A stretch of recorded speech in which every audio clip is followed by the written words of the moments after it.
So good morning to all my dear children. Now join your class. कैसे हो मेरे बच्चों? You all are fine. So now join your class. Good morning to all. I think so you all are fine.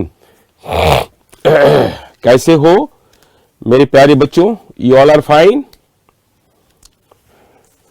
So good morning to all. Good morning my dear children. Neha, good morning. RP, good morning. Madhu, Mohammad Nizam, good morning to all my dear children. Pankaj Verma, good morning. All good morning to all. So I think so you all are fine. आप सारे बच्चे अच्छे हैं और खूब मेहनत भी कर रहे होंगे. कल थोड़ा सा हेक्टिक शेड्यूल हो गया. My health is so health थोड़ा सा सुधार है, बहुत ज़्यादा नहीं है. Good morning to all my dear children. Good morning, good morning, good morning to all. Vishal Singh, good morning. तो चलिए, कल हमने आपको जैनिज्म पे और बुद्धिज्म हेटेरोडॉक्स सेक्ट्स पे बात कर रहे थे और बहुत सी चीज़ें आपको हमने बताया भी था कि जैनिज्म या बुद्धिज्म में क्या क्या डेवलपमेंट हुआ, कैसे क्या क्या किस कंसेप्ट को ये लोग विश्वास करते थे. इन तमाम चीज़ों के बारे में आपने जाना. थोड़ा सा इसमें कुछ और भी जानना है, ज़रा इसको देखिए.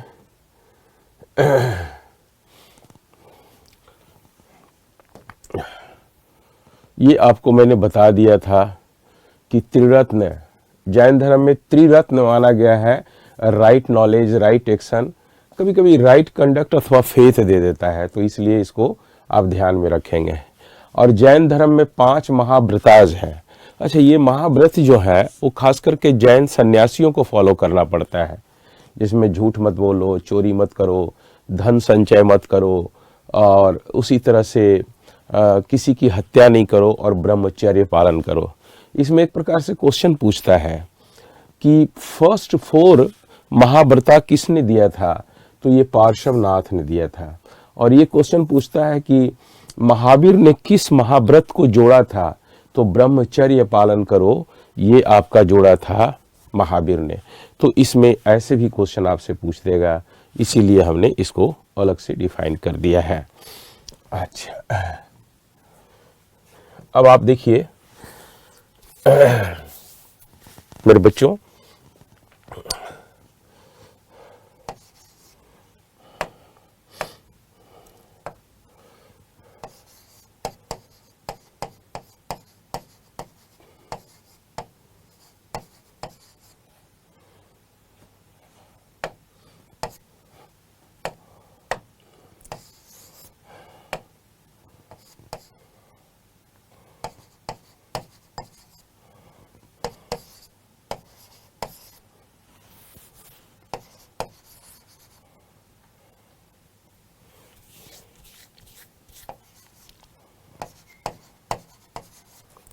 देखो, ये जैन कंसेप्ट, जैन फिलॉसफी है. जैन फिलॉसफी है अनेकांतवाद या स्यादवाद. अनेकांतवाद का अर्थ क्या हुआ कि एक क्वेश्चन के अनेक आंसर हो सकते हैं और एक आंसर के अनेक क्वेश्चन भी बन सकते हैं. मतलब क्वेश्चन का कोई अंत नहीं होता है. और इसी तरह से इसमें भी कहता है कि संभव है और संभव नहीं भी है.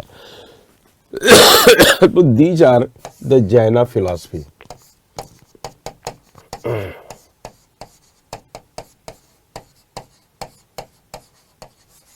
ये जैन फिलॉसफी है.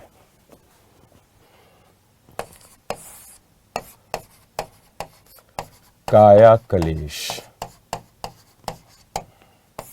काया क्लेश, ये भी टर्मिनोलॉजी आपका जो है काया क्लेश, इसके बारे में भी थोड़ा सा आप जान जाइए कि काया क्लेश है क्या. काया क्लेश से क्वेश्चन भी पूछता है. देखो, जैन धर्म में जब कोई मॉन्क या नंस बनता है, मॉन्क कहते हैं भिक्षु को और नंस कहते हैं भिक्षुनी को, तो जब कोई मॉन्क से नंस बनता है तो इस काया क्लेश प्रोसीजर या प्रोसेस से गुजरना पड़ता है. इसके अंतर्गत मॉन्क्स और न्यू मॉन्क्स और नन्स के सिर के बाल को, एक एक बाल को उखाड़ लिया जाता है। इसको काटा नहीं जाता है, इसको उखाड़ लिया जाता है। जबकि हिंदू धर्म और बौद्ध धर्म में इसको छील दिया जाता है और उसमें क्या है, इसको पुल्ड कर लिया जाता है, अपरूट कर दिया जाता है। तो ये नए भिक्षु भिक्षुनी, जैन धर्म के नए भिक्षु भिक्षुनियों के एक एक बाल को उखाड़ करके हटाने की प्रक्रिया को क्या कहते हैं, काया क्लेश कहते हैं। तो सिंपल आप लिख दो, is a procedure in which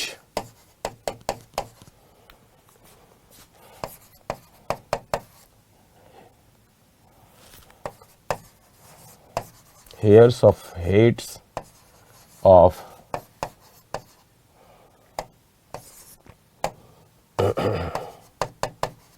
Jaina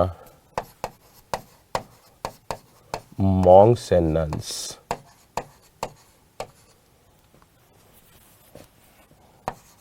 are pulled out, उसको निकाल दिया जाता है, अपरूट कर दिया जाता है। That is known as a काया क्लेश। तो पुल्ड कर दिया जाता है। तो थर्ड पॉइंट में क्या लिखा है सर, यह है काया क्लेश, के ए काया क्लेश, काया क्लेश। Kaya clash is a procedure in which a process in which hairs of head of Jaina monks and nuns are pulled out, बाहर निकाल दिया जाता है, एक एक बाल इसको निकाल लिया जाता है। That is called Kaya clash.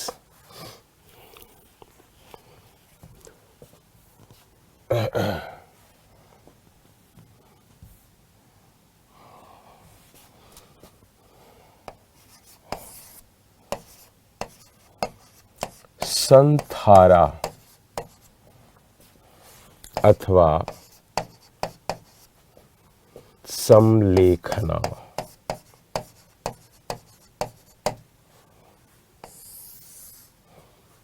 संथारा या संलेखना, ये भी एक मेथड है। देखो ये संथारा विधि क्या है या संलेखना विधि क्या है, इसको जरा सा समझो। अच्छा रुक गया, लिख नहीं पाया अभी, अच्छी बात है मेरे बच्चे, मैं तो रुक गया। ये लो, अब लिख लो।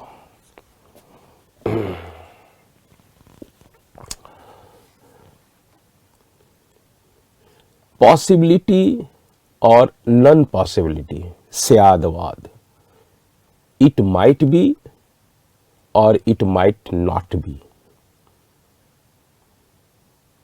ठीक है, लिख लिया हिमांशी, माय डियर बच्चा। अब आगे चलें।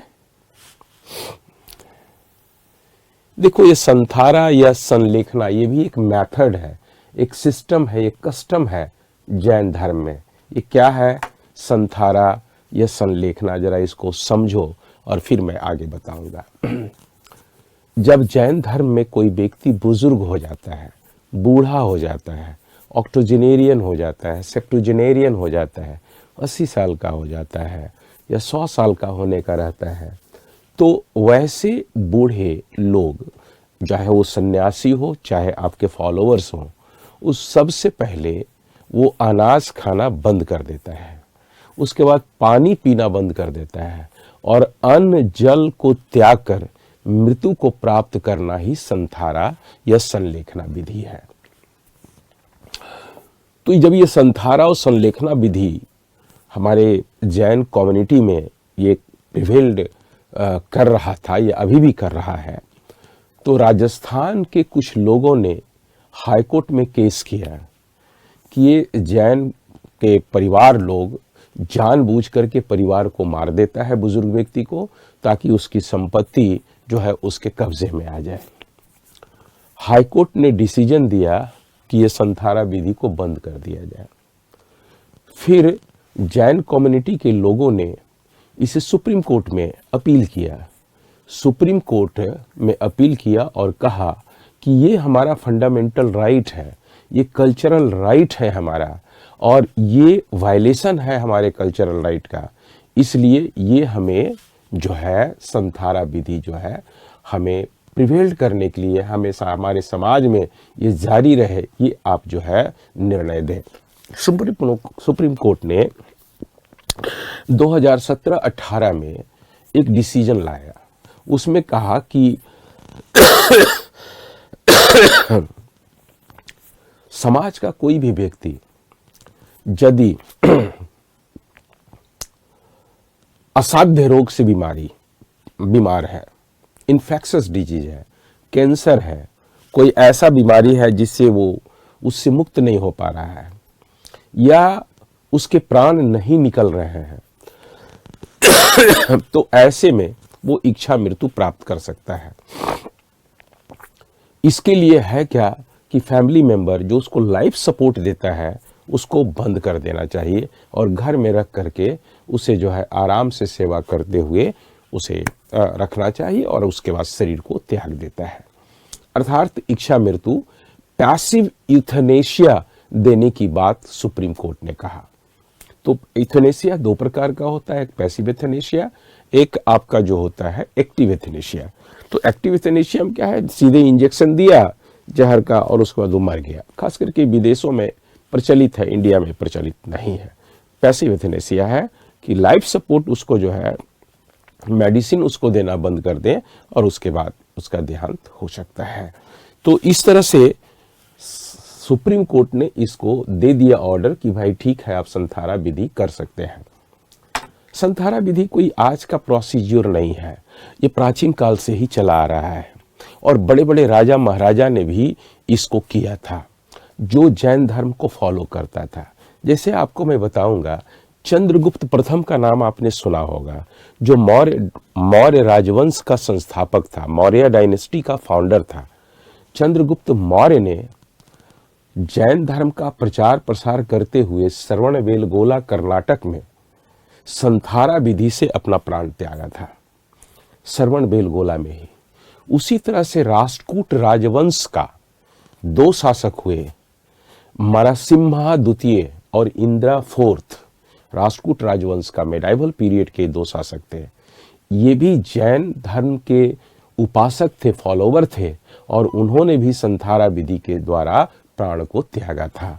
तो ये एक प्रकार का कल्चर है जिसको इन लोगों ने ये समाज में फॉलो किया जाता है। तो इसमें सिंपल लिख दो,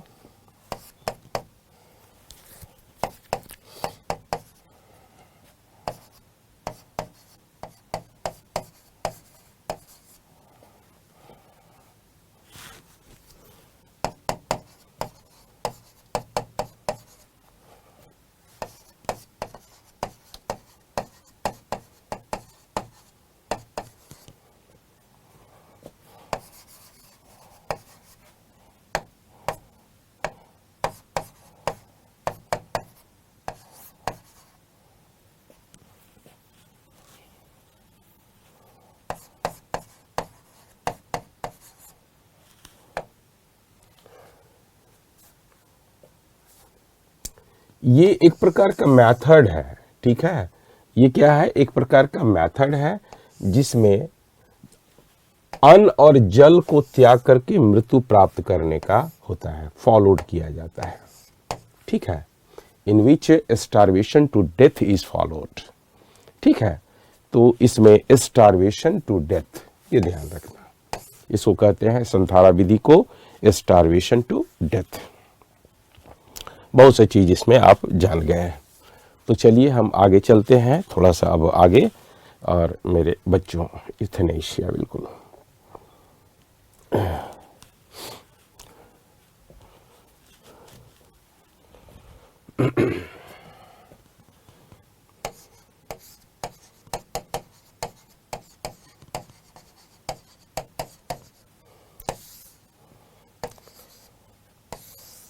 जैना काउंसिल्स।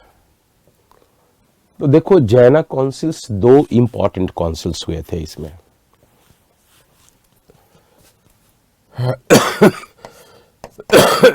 टाइमिंग लिख देना, प्लेस लिख देना, किंग लिख देना, प्रेसिडेंट लिख देना और प्रेसिडेंट लिख देना, रिजल्ट लिख देना।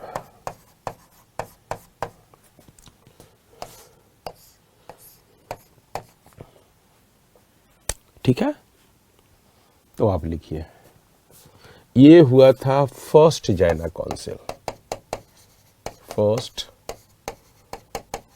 जाइना काउंसिल की बात कर रहा हूं। ठीक है, फर्स्ट जाइना काउंसिल का टाइमिंग, प्लेस, किंग, प्रेसिडेंट और रिजल्ट। तो टाइमिंग इसका सिंपल 300 BC। प्लेस कहाँ? पाटलिपुत्र।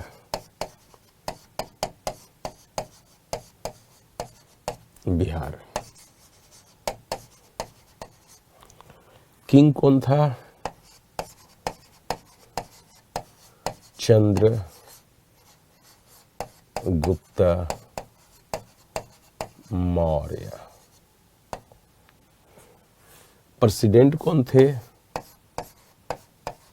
स्थूल भद्र।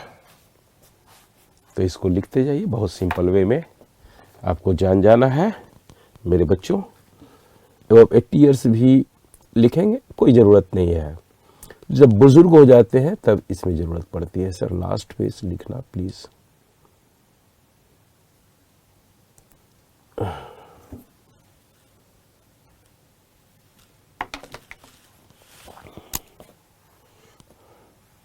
सेकेंड जाइना काउंसिल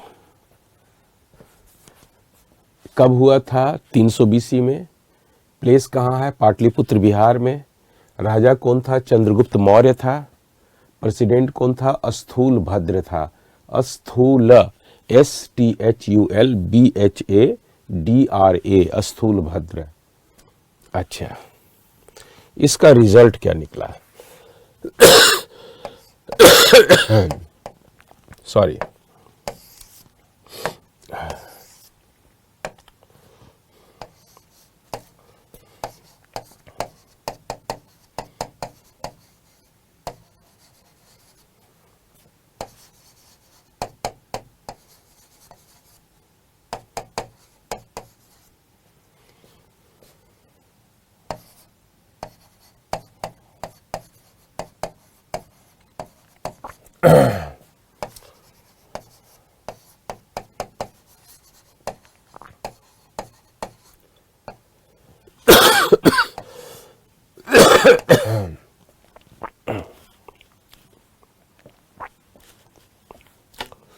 जैन धर्म दो भागों में बट गया था, श्वेतांबर एंड दिगंबर। क्यों ऐसा हुआ? पहला ही अथी में क्यों बट गया? मगध क्षेत्र में बहुत बड़ा फैमिन पड़ा था, अकाल पड़ा था।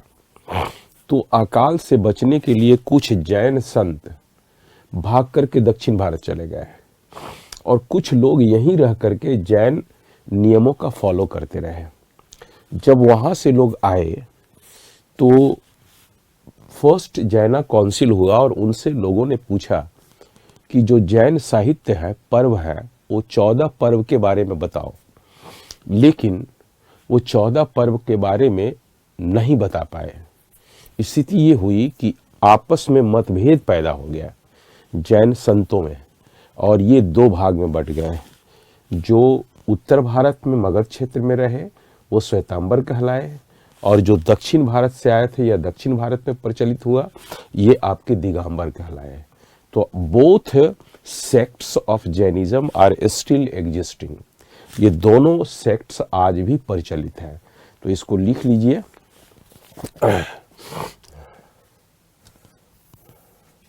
Shvetambar and Digambar are still existing in our society. ठीक है, Shvetambar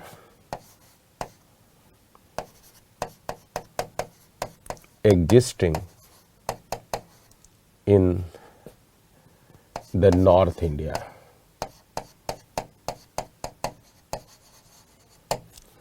Digambar is existing in the south India. ठीक है, दो बात, पहली बात तो ये हो गई कि ये दोनों आज भी एग्जिस्ट कर रहा है।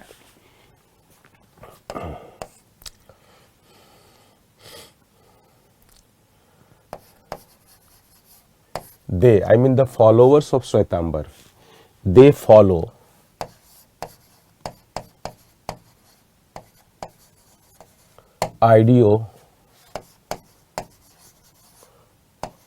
ideology of 23rd तीर्थंकर।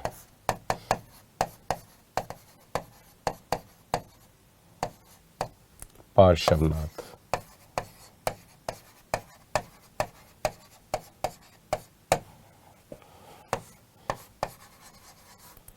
They are wearing white cloths।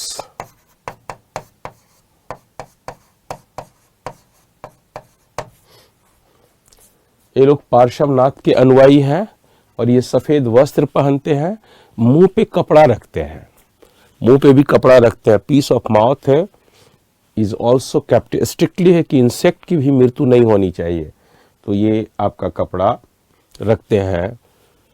नंगे पांव चलते हैं। They were walking on bare foot. तो इस तरह से हम देखते हैं कि ये आपका इसमें है।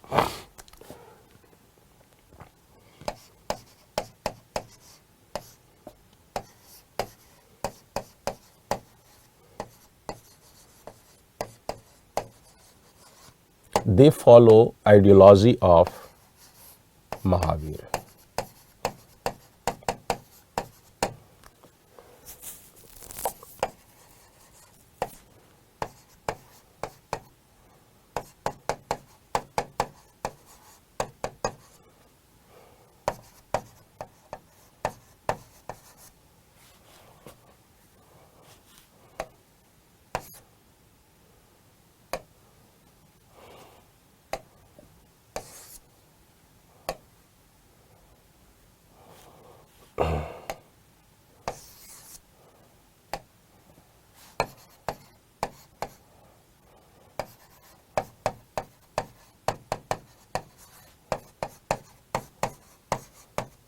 ये लोग वस्त्र नहीं पहनते हैं।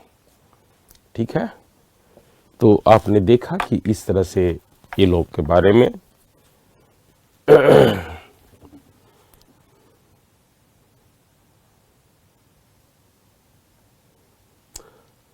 हाँ बिल्कुल बौद्ध धर्म अपना लिया था। हाँ मौर्य वंश में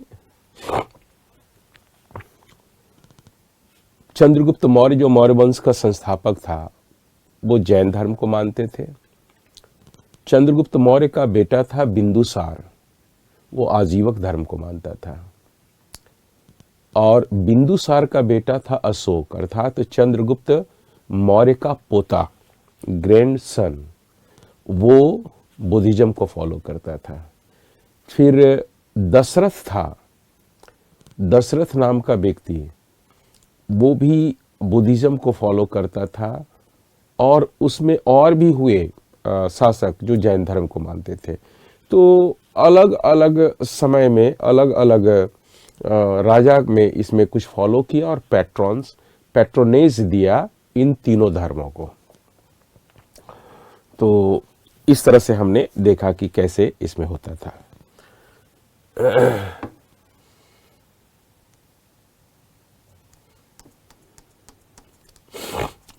यस देखो, अब इसमें दोनों में मेजॉरिटी किसकी है? मेजॉरिटी तो देखो दोनों फॉलो होता है, और श्वेतांबर ज़्यादा है, दिगंबर भी ज़्यादा है। उनकी संख्या तो मैंने काउंट किया नहीं है, so I am not able to tell about the exact figures of Shvetambar and Digambar.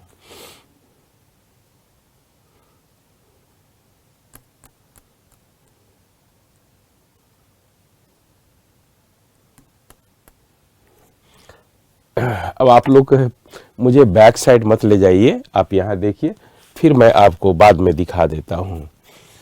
तो देखो ये दिगंबर और श्वेतांबर का तो ये आपने देख लिया अंतर। ठीक है, अब देखो, कहता है ना कि जैसे जैसे धर्म का डेवलपमेंट होता है, वैसे वैसे धर्म में या सेक्ट्स में स्किज्म आता है। स्किज्म मतलब होता है विभाजन आता है। अब लोग आइडियोलॉजी में डिफरेंसेस पैदा कर देते हैं। तो अब आप देखिएगा कि ये श्वेतांबर भी जो है और दिगंबर, ये भी अनेक सेक्ट्स में बट गए। तो देखो, in course of time Shvetambar is also divided into two parts. Division of Shvetambar,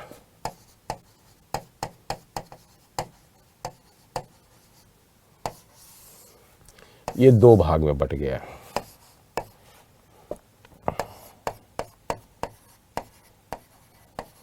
डेरावासी,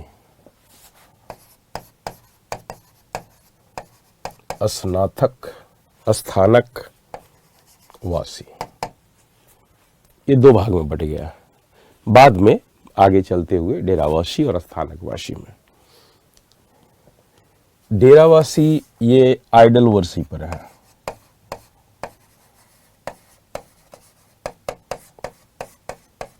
ये आइडल की पूजा करते हैं, ठीक है ना।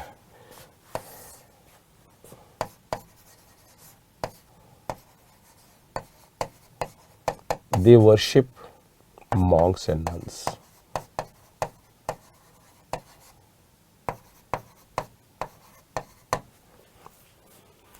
आप कभी कभी देखे होंगे उत्तर भारत में कि कुछ इसके फॉलोवर दो चार सन्यासियों को अपने घर पे बुला के ले जाते हैं और घर में उनकी पैर हाथ धोते हैं, पैर की पूजा करते हैं और उसके बाद फिर उनको भोजन करवाते हैं और उसके बाद उनको भेजते हैं। तो जो स्थानकवासी होते हैं वो मूर्ति पूजा नहीं करते हैं, ये मॉन्क्स की और नन्स की पूजा करते हैं। और जो डेरावासी होते हैं वो महावीर या तीर्थंकरों की मूर्ति की पूजा करते हैं। बात को समझ गए? तो ये दो भाग में बट गया था। ये लोग मूर्ति पूजक हैं और ये लोग जो है मॉन्क्स या नन्स के पूजा करते हैं। तो ये दो भाग में बट गया था। कौन? श्वेतांबर। अब आ जाइए आप आगे।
ये तीन भाग में बट गया।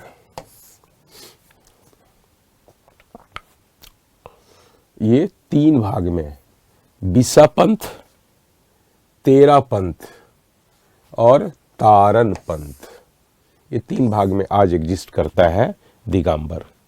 दिगंबर का भी सेक्ट्स तीन डिवीजन हो गया। ये आइडल की पूजा करता है, आइडल वर्शिपर है। आइडल वर्शिप इसमें प्रिवेल करता है। इसमें भी आइडल वर्शिप प्रिवेल करता है, ठीक है। इसमें आइडल दोनों में वर्शिप होता है। इसमें not idol worship.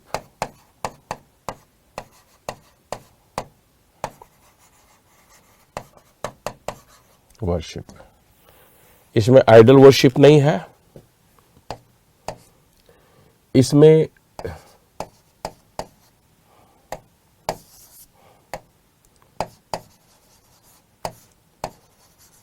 they worship sacred book, sacred Jaina books.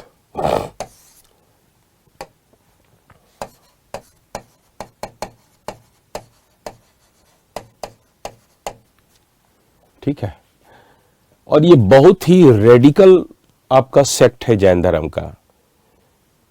This I mean the sect of Jainism even invites Muslim community to adopt Jainism. ये ऐसा आपका संप्रदाय या पंथ है, जैन धर्म का पंथ है, जो मुसलमानों को भी कहता है कि आप इस धर्म को अपनाइए. ठीक है ना.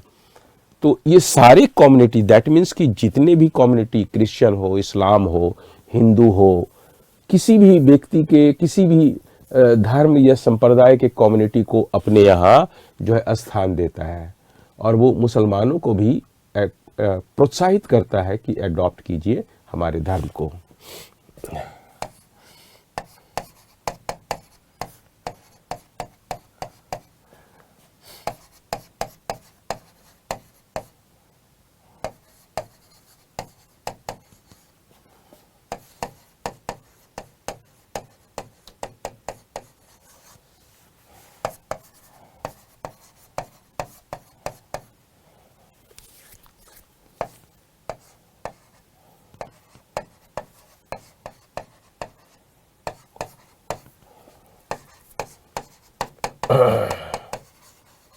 तारण पंथ जैनिज्म. तो आपने देख लिया इसमें किस तरह से changes sir. In Shwetambar idol worship of Mahavir और Parshvanath,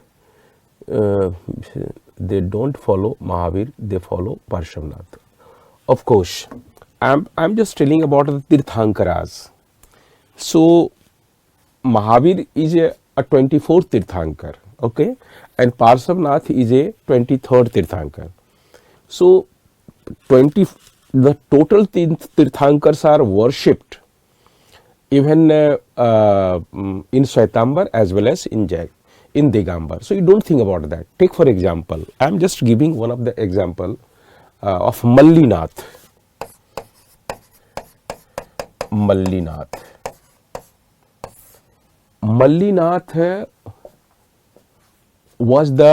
is the 19th Tirthankar of Jainism. Okay. So Mallinath is worshipped as a female Tirthankar by Shwetambar, while Digambar says that Mallinath was not a female, he was a male. So Mallinath is worshipped as a male Tirthankar in Digambar.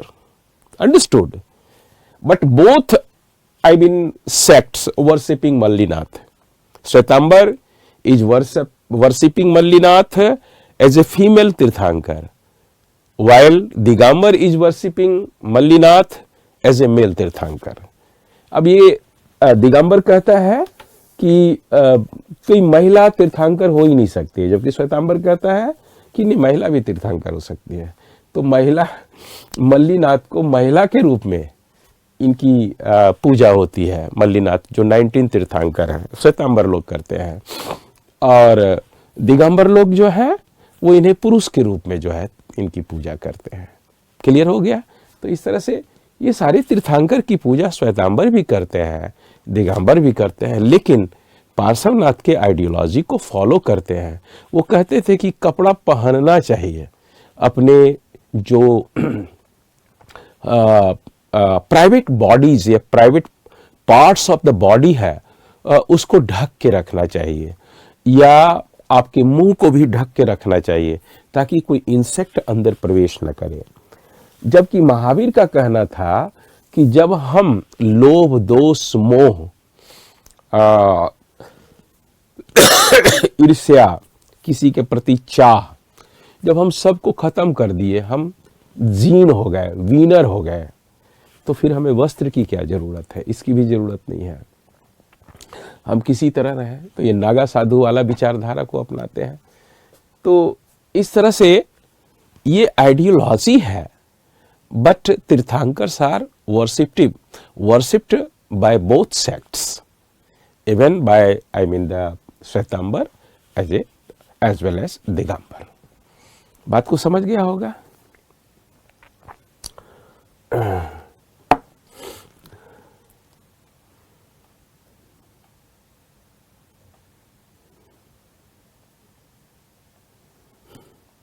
गौरव, मैंने क्या कहा तुम्हें कि मल्लीनाथ 19वां आपके तीर्थंकर हैं।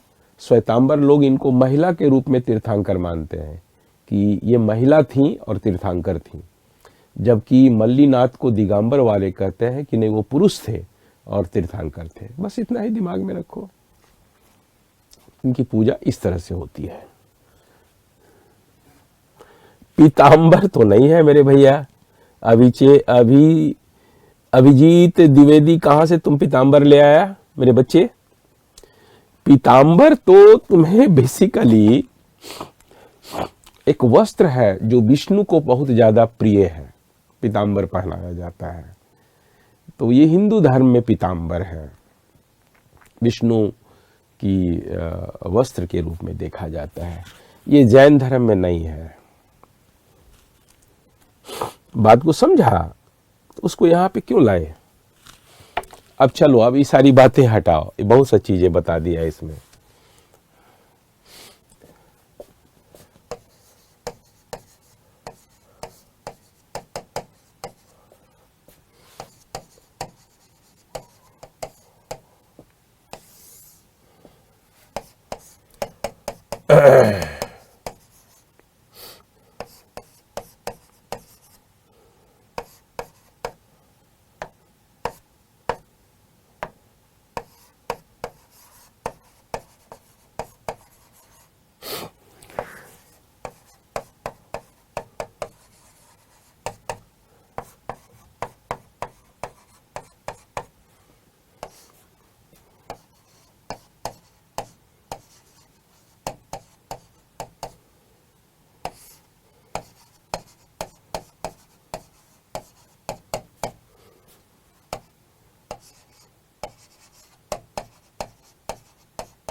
तो देखो, मैंने इसमें लिख दिया रिजल्ट में कि all Jain literatures were compiled and divided into 12 upangas.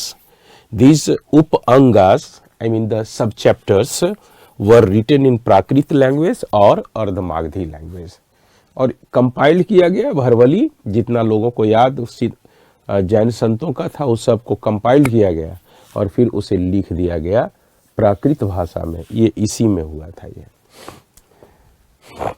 लिख लिया आप लोगों ने, तो ये लिख लीजिए।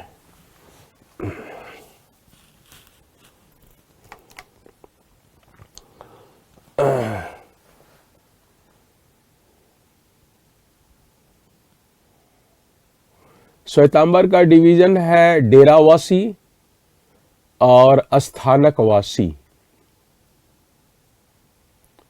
हाँ, भागवत धर्म भी तुम बोल सकते हो। ठीक है, पीतांबर की बात करते हो तो भागवत धर्म, एब्सोल्युटली करेक्ट। प्रेसिडेंट का नाम है मेरे बच्चे क्षेम सरमन। क्षेम, KSHE, क्षेम म सरमन। ये सेकेंड जैना काउंसिल था, सेकेंड जैना काउंसिल। दो ही काउंसिल हुआ है इसमें, फर्स्ट और सेकेंड। ये सेकेंड जैना काउंसिल है।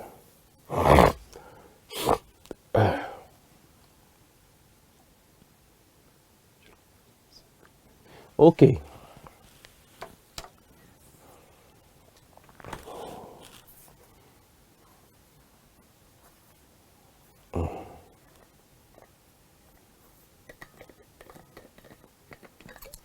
क्षेम सरमन।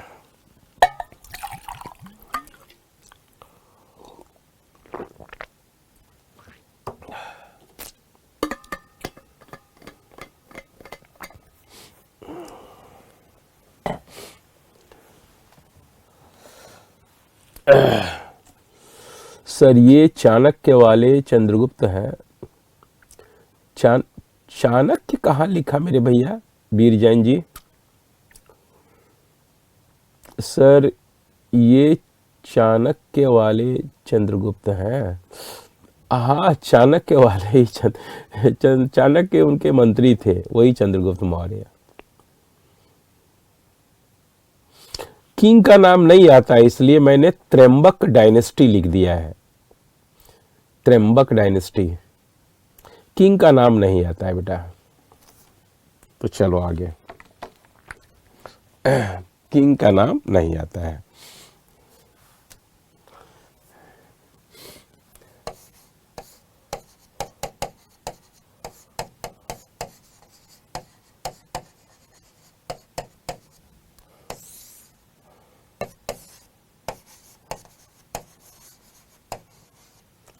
जैन लिटरेचर आगम कहलाता है। ठीक है, जैन का जितने भी साहित्य है वो मुख्य रूप से आगम कहलाता है। और इसमें 14 पर्व, 14 पर्व और एंड 12 उप अंग माना जाता है। ठीक है, लेकिन ये 14 पर्वा जो है ये लॉस्ट हो गया है, अब ये नहीं है, ये समाप्त हो चुका है। लेकिन ये एग्जिस्ट करता है, एग्जिस्ट नहीं करता है।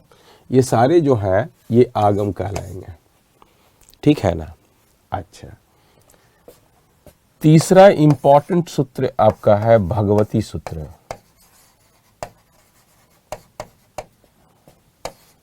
सूत्र चौथा है अचरंग सूत्र।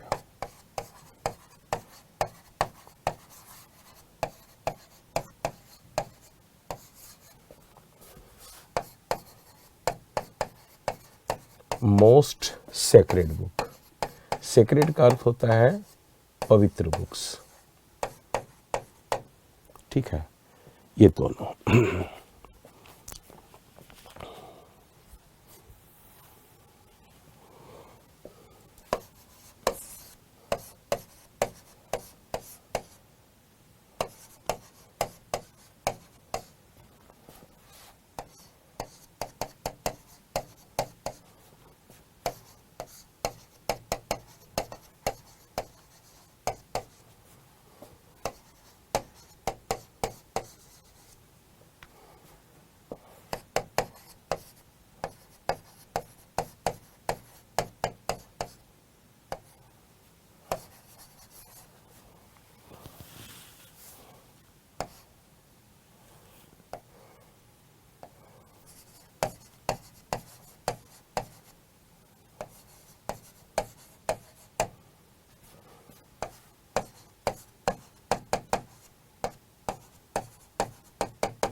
कल्पसूत्र एक पहली ऐसी पुस्तक है जो जैन बुक है जो संस्कृत में लिखा गया है। इसके लेखक कौन है? भद्रबाहु। ये जैन संत थे, उन्होंने ही इसको लिखा है। अब चलिए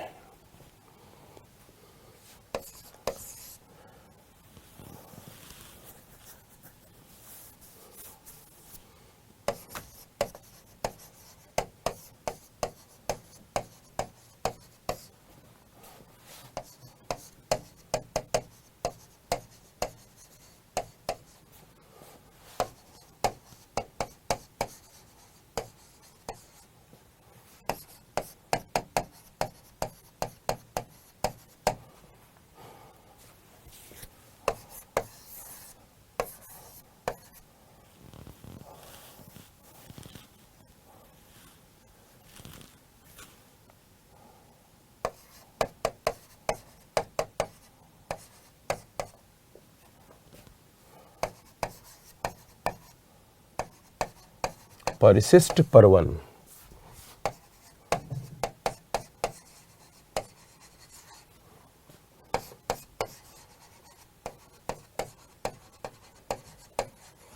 हेमचंद्र, ये सारी पुस्तक है जो क्वेश्चन में पूछ देता है।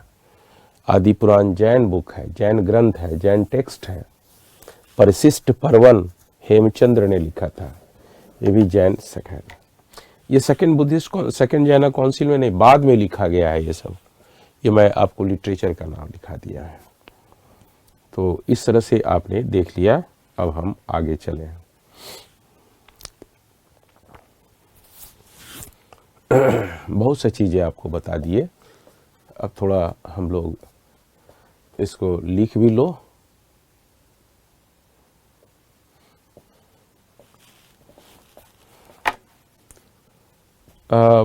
देखो, कुछ इसके आर्ट एंड आर्किटेक्चर्स भी हैं जिससे क्वेश्चन पूछ देता है, वो भी मैं आपको इसमें बता देता हूं, जो एग्जामिनेशन में आते रहता है। लिख लिया? लिख लोगे तो मुझे बोलना मेरे बच्चों।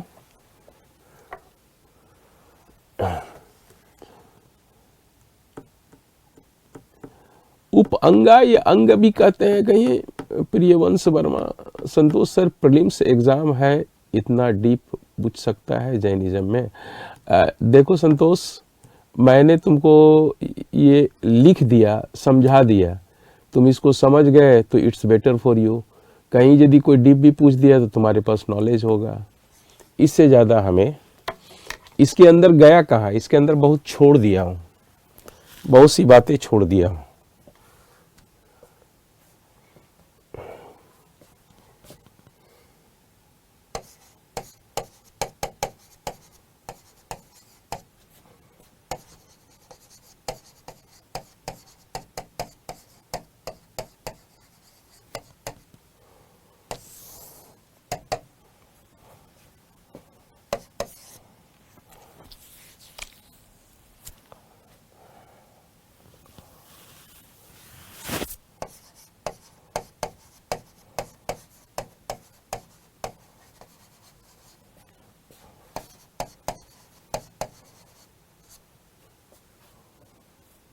ये गोमतेश्वर स्टैच्यू का नाम सुना होगा। सिचुएटेड एट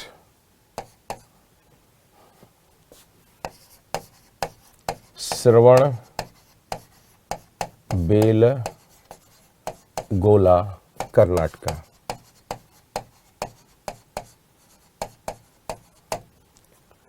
ये है कहां पे? श्रवण बेलगोला कर्नाटक में है।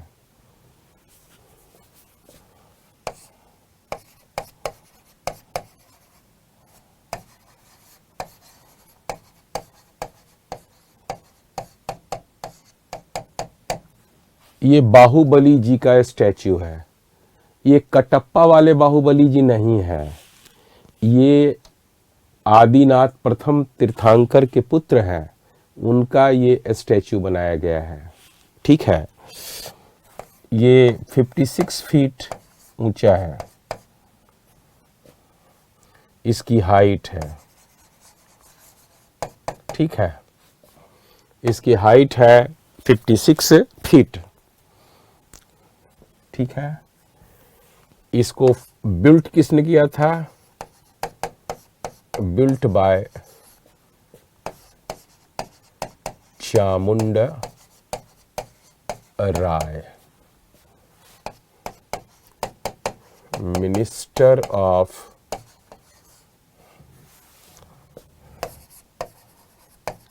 गंग डायनेस्टी ऑफ साउथ इंडिया।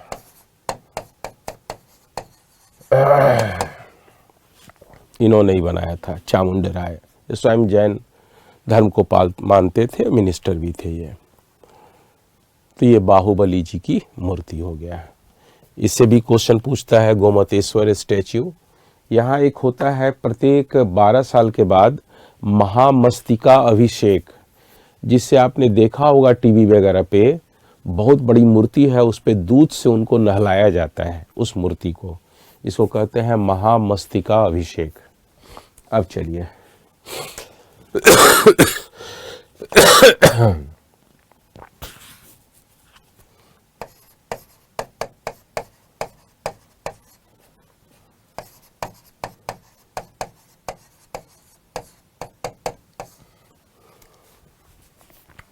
शिखर समेत जी मंदिर।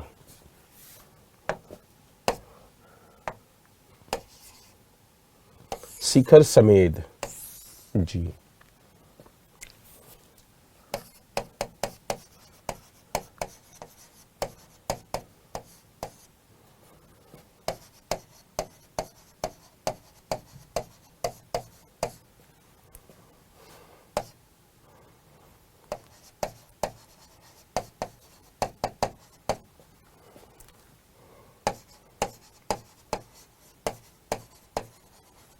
झारखंड। ये झारखंड में है। ये अभी समाचार में बहुत बार आया है शिखर समेत जी का। क्यों आया, जरा सा समझो। मैं आपको इसकी चर्चा करता हूं, पहले आप ये लिख लीजिए।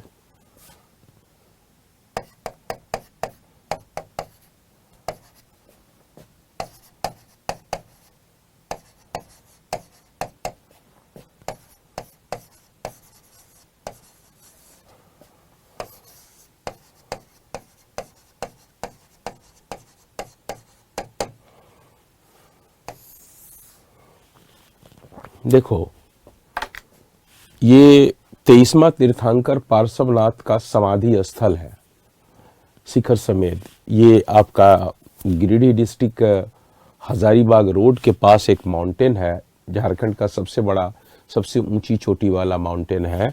वहीं पे ये आपका तो 23rd तीर्थंकर पार्श्वनाथ जी का समाधि स्थल है।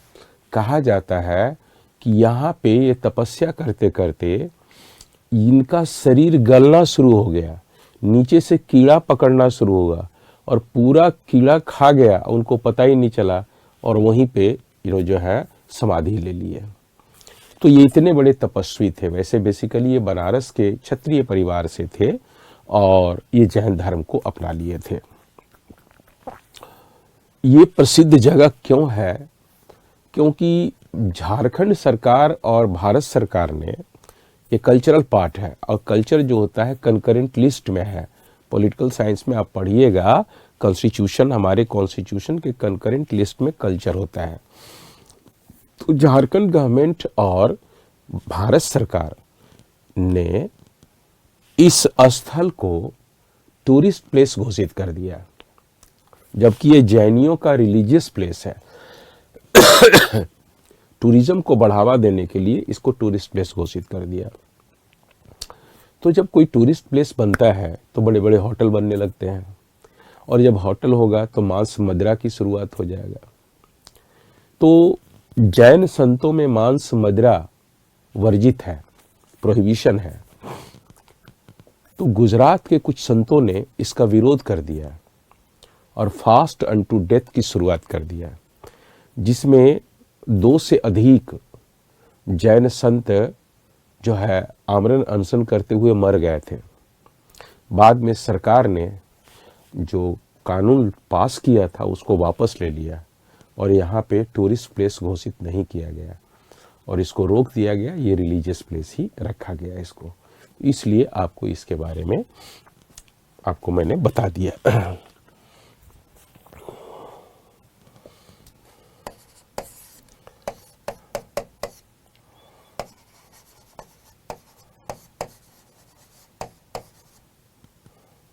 दिलवाड़ा टेम्पल, ये माउंट आबू राजस्थान में है।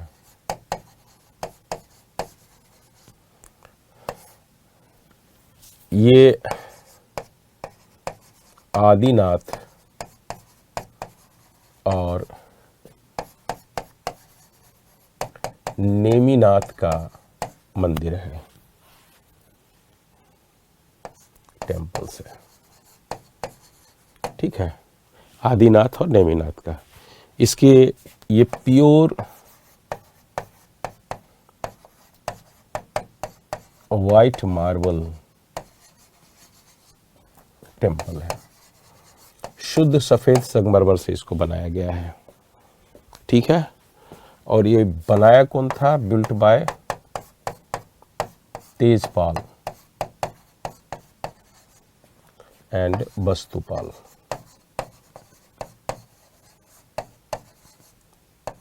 वस्तुपाल, तेजपाल एंड वस्तुपाल।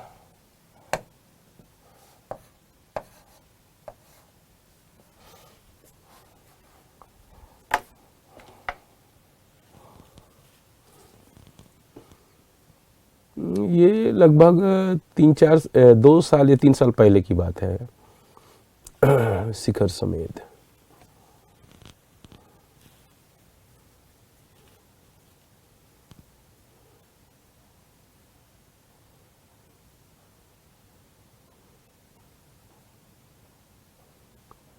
हाँ, मेंस में भी हिस्ट्री आएगा, मेंस में भी हिस्ट्री आएगा। बिना हिस्ट्री पॉलिटी से आप वंचित नहीं होंगे। आप क्या सोचते हैं सिर्फ प्रीलिम से पढ़े मेंस को छोड़ दें? हैं, उसमें भी आएगा और मैक्सिमम चीज़ मैं करवा दूंगा, तो फिर आपको मेंस में पढ़ने की ज़रूरत भी नहीं पड़ेगी। क्यों परेशान हो? मैं हूं ना, डोंट वरी, मैं तो तुम्हारे साथ ही हूँ।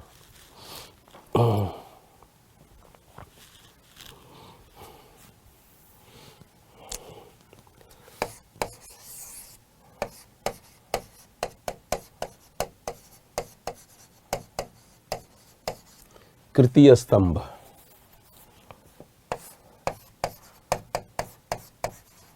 ये चित्तौड़ राजस्थान में है।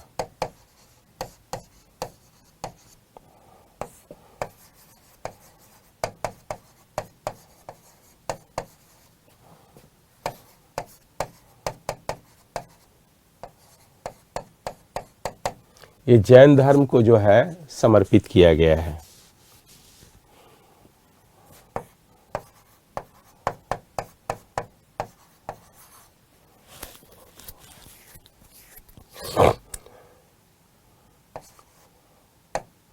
इसका निर्माण किया था जीजा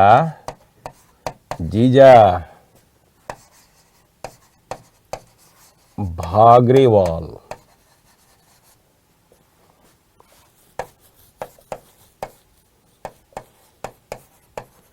ये मर्चेंट था, जीजा भागरेवाल, इसी ने इसको बनवाया था। चित्तौड़ में 2 स्तंभ है, एक विजय स्तंभ है, एक कृतीय स्तंभ है। तो विजय स्तंभ आप जो है वो राणा कुंभा का बना हुआ है और ये आपका जो कृतीय स्तंभ है ये बना हुआ है जीजा भागरेवाल का। बहुत हो गया, इसमें बहुत चीज बता दिया। लिख लिया होगा आप लोगों ने मेरे बच्चों।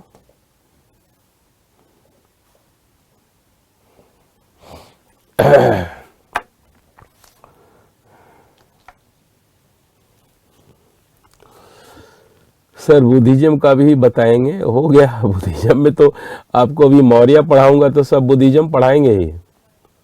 मौर्य में तो बुद्धिज्म का आर्ट एंड आर्किटेक्चर ही पढ़ोगे।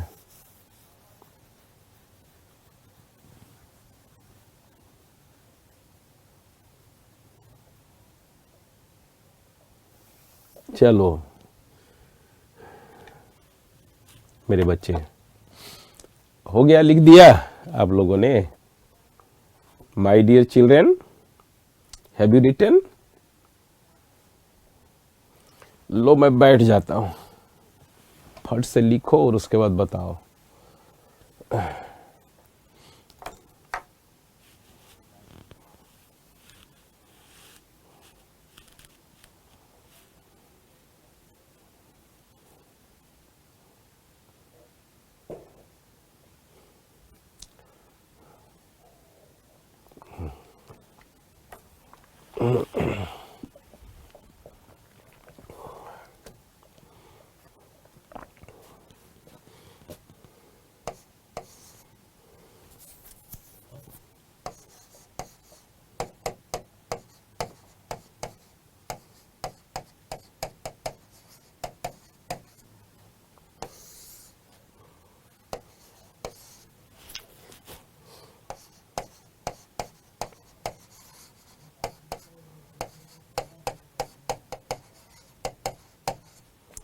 इसमें बहुत ज्यादा आपको पढ़ना नहीं है, बहुत कम पढ़ना है।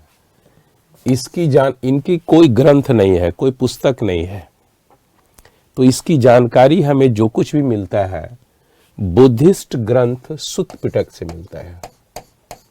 सुत्त पिटका ये इसका सोर्स है। सुत्त पिटक में इस दोनों धर्म का वर्णन किया गया है, ठीक है ना। We know about Ajivak religion and Lokayat religion with the source of Sutt Pitak और with the help of Sutt Pitak Buddhist text. ये बुद्धिस्ट टेक्स्ट में इसका दिया हुआ है और कहीं वर्णन हमें ऐसे नहीं मिलता है। तो जरा सा हम देखें आजीवक। आजीवक, ठीक है। It was founded by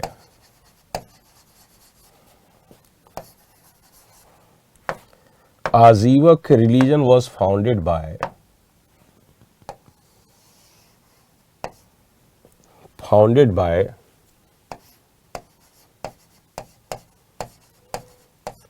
Makkhali Goshal. इसे मस्करी गोसाल भी कहते हैं।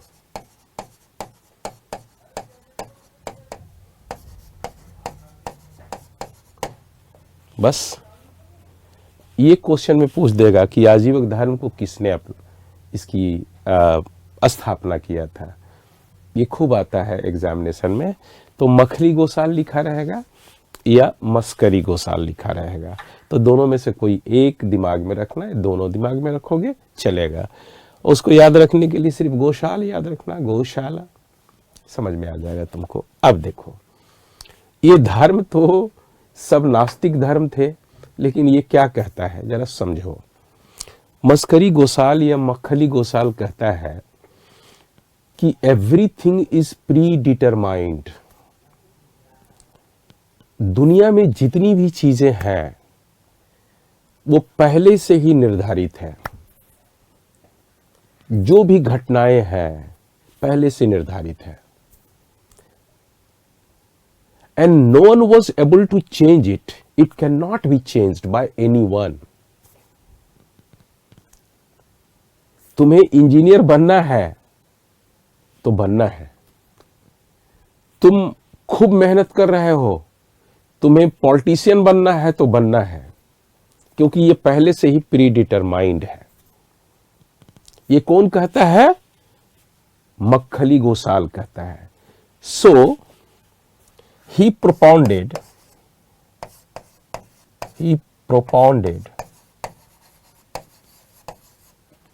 fatalism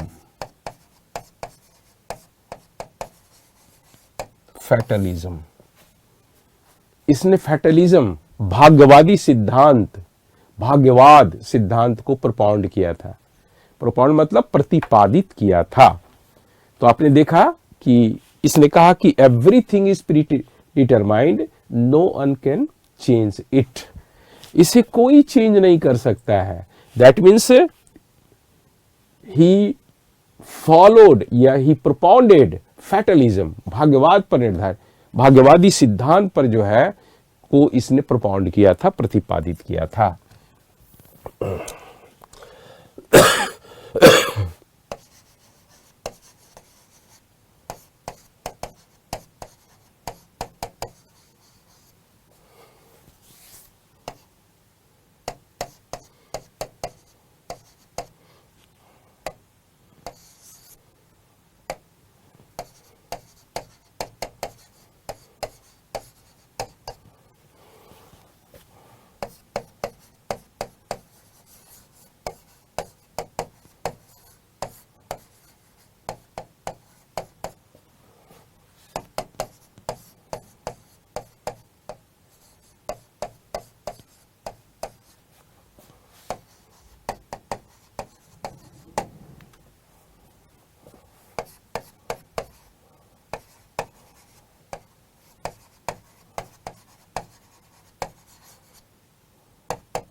इस धर्म को बिंदुसार बहुत बड़ा शासक था मगध साम्राज्य का, और ये अशोक के पिता थे, इन्होंने इसे अपनाया था।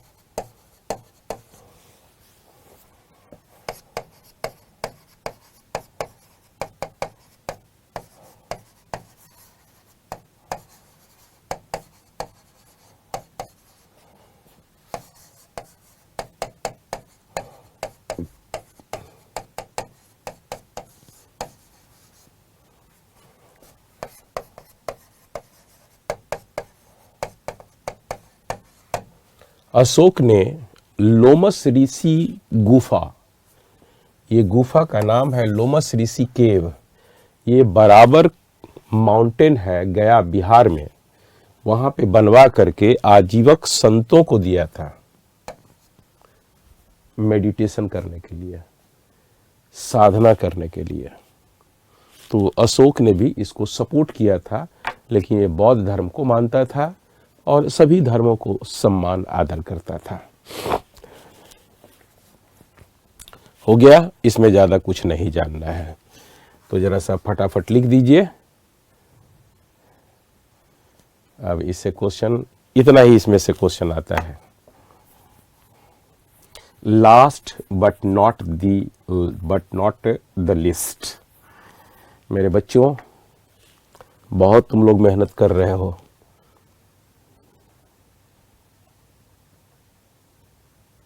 अच्छा ठीक है मेरे बच्चे, बता दूंगा कौन कौन सा प्रतीक चिन्ह है, वो भी बता दूंगा, घबरा नहीं।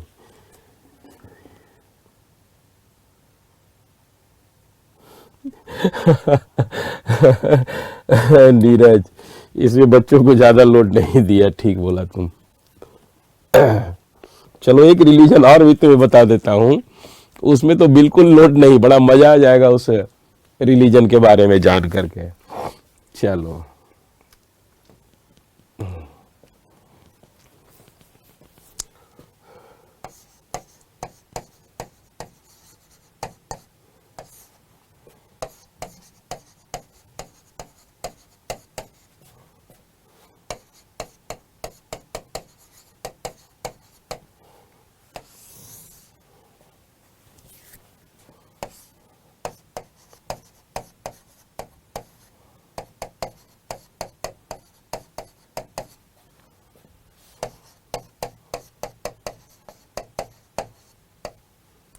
ये मेटेरियलिस्टिक रिलीजन है, मेटेरियलिस्टिक भौतिकवादी धर्म है ये, चार्वाक या लोकायत। इसको फाउंडर कौन है इसका? अजीत केस कामली।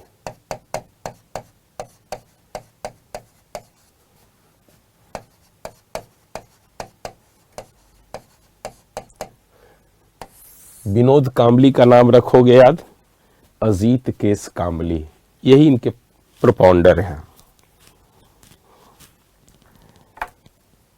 इसने कहा कि जावत जीवेत सुखम जीवेत, ऋणम कृत्वा घृतम पिबेत, भस्मीभूतस्य देहस्य पुनरागमनम कुतः। ये कहता है जब तक जियो ऐश से जियो, खाओ पियो मस्त रहो, और यदि तुम्हारे पास पैसा नहीं है तो मित्रों से उधार लेकर के खाओ पियो ऐश करो, क्योंकि मरने के बाद ये सारा शरीर 5 तत्वों में विलीन हो जाता है और फिर तुम्हारा पुनर्जन्म नहीं होता है।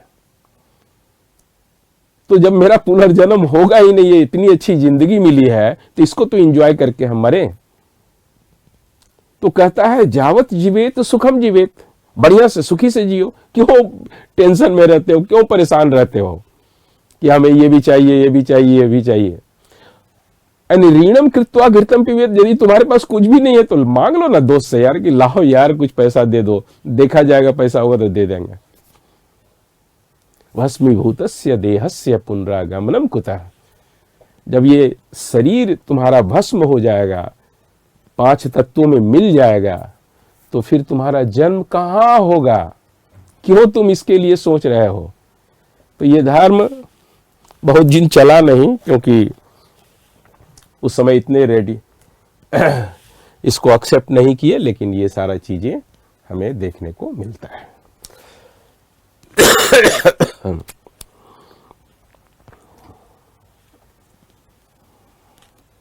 तो चलो अब ये हो गया, अब हम आगे चलते हैं।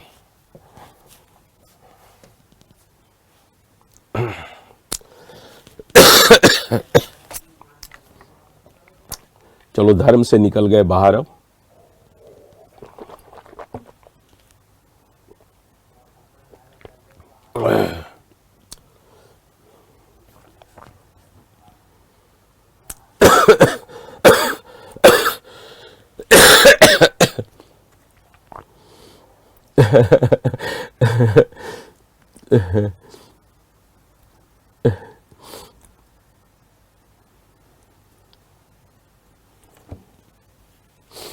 no one can change it.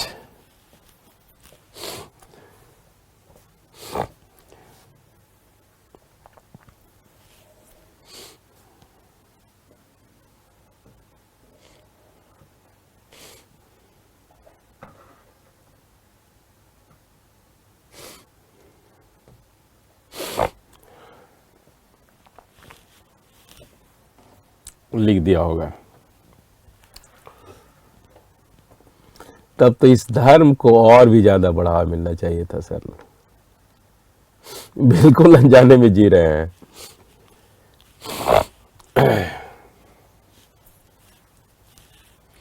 देखो डेथ तो यूनिवर्सल ट्रूथ है ना।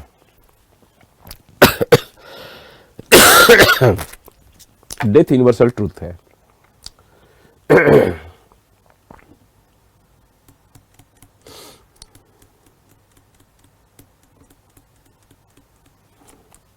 यूनिवर्सल ट्रूथ है। अच्छा देखो, हमारे कुछ बच्चे ने पूछा कि सर कुछ सिंबल भी आप बता दीजिए।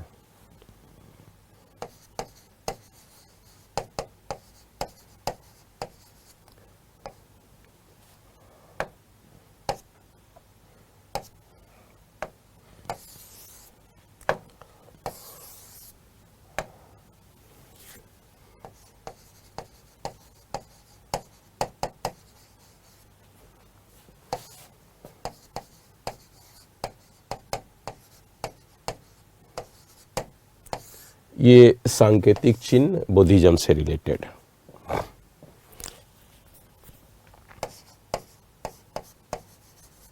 लोटस।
इसको लिखते चलो, अब हम आगे चलते हैं।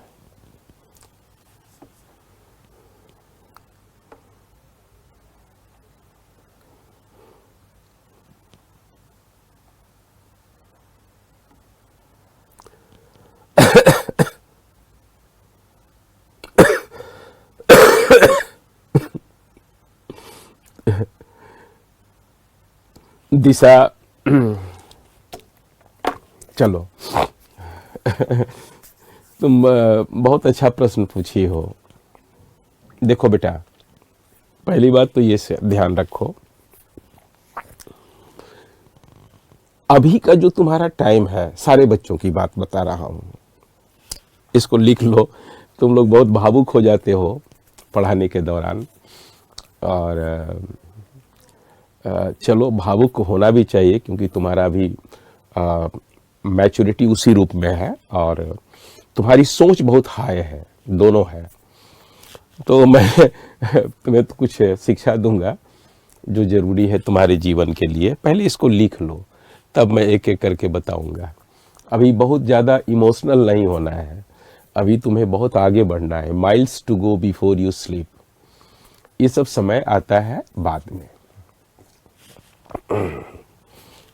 चलिए, स्तूपास देखो, चैत्य, बुद्धिस्ट श्राइन,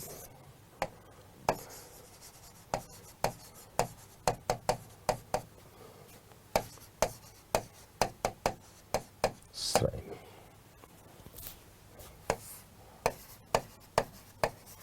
संघ,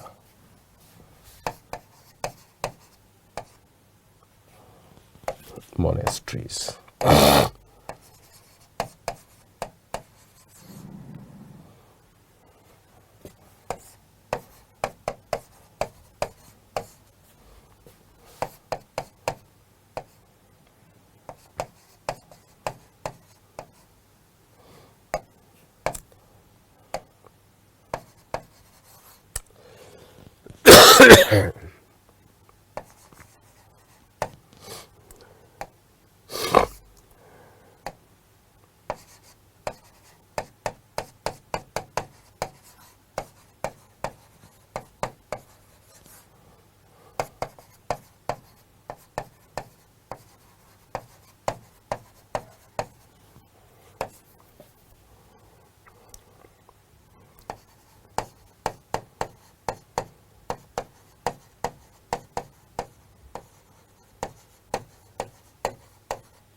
Monastery where monks and nuns led secluded life, temporary dwelling house of monks and nuns, Bihar कहते हैं इसको। तो ये सारे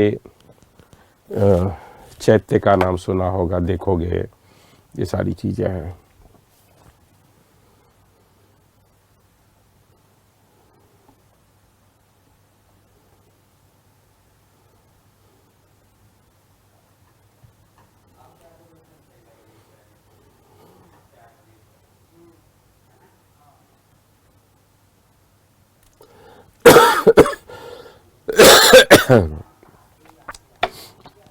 लोकायत के बाद कुछ छूटा नहीं है, यही लिखा हूं।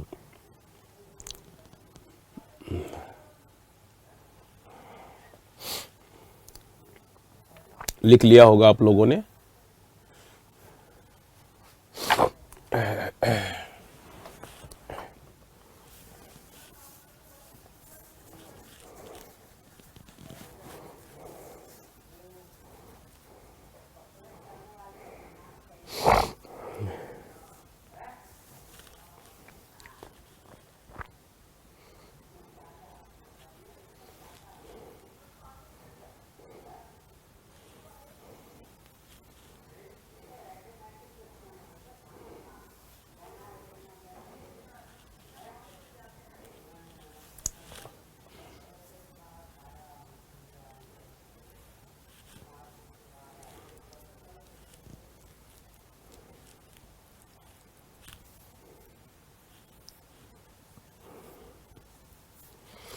Have you written?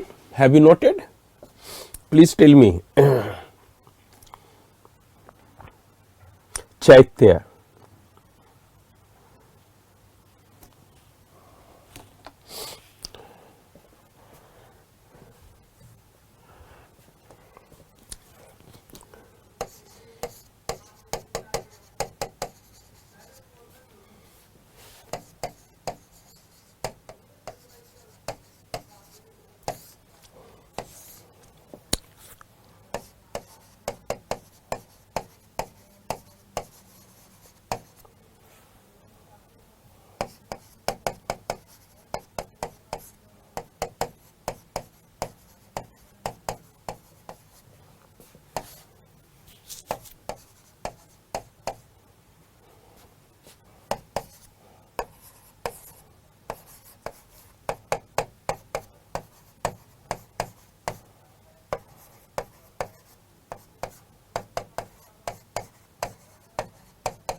ये कुछ ऐसे कॉग्निजेंस हैं जो पूछ देते हैं, तो इसको लिख लो।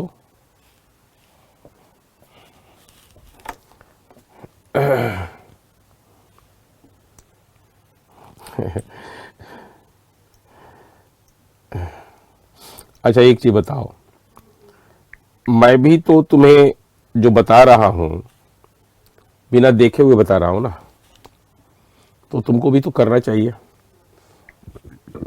अब इसमें जितना पूछेगा वही डाल रहा हूं ना।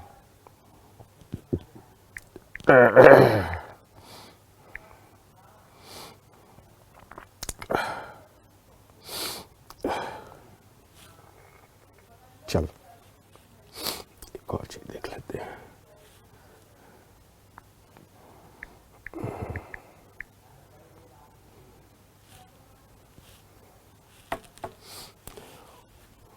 लिख दिया होगा आप लोगों ने कॉग्निजेंस।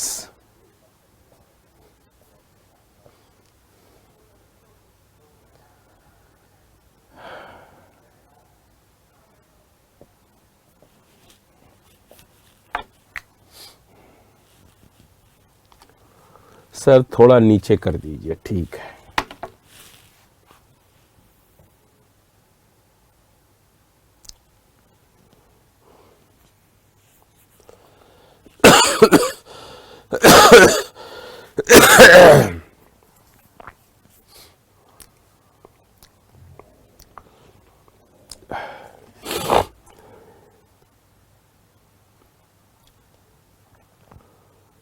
अरिस्ट नेमिनाथ भी होगा, ठीक बोला तुमने।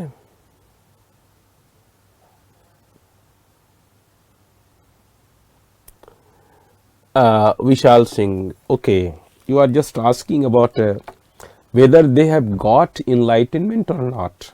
I mean, rest of the Tirthankaras. You see, I am teaching you particularly Mahavir, because Mahavir was a founder of Jainism.